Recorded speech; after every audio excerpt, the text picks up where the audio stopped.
Chers membres d'Église et chers amis, bonjour. Dans l'Évangile de Luc, les versets 11 à 17 du chapitre 7 nous racontent l'histoire du fils de la veuve de Naïn. Ce fils est mort et il est porté dans un cercueil hors de la ville pour y être enseveli. Jésus, qui se dirige vers cette ville, croise le cercueil, le touche, et le fils de la veuve de Naïn ressuscite.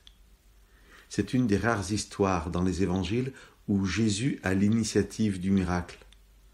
Cela me dit que lorsque nous sommes dans l'incapacité de venir à Jésus, parce que le drame est trop important, lui vient à nous, et il vient avec un message de résurrection et de vie. Luc écrit qu'en voyant cette femme, Jésus est ému. Quel regard Jésus et le Père posent-ils sur nous aujourd'hui ? Pourquoi permettent-ils la souffrance ?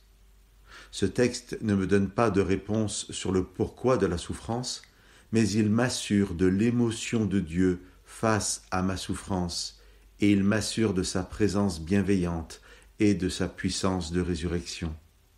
En s'approchant, Jésus dit à la femme « Ne pleure pas ».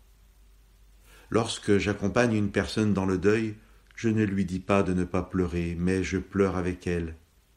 J'essaie aussi, lorsque cela est possible, de lui faire entendre les paroles de Jésus qui lui dit « Ne pleure plus ».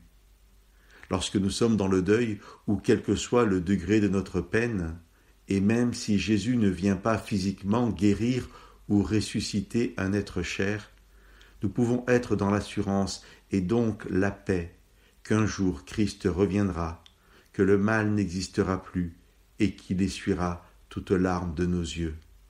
Que ce soit l'espérance de chacun d'entre nous. Que Dieu vous bénisse.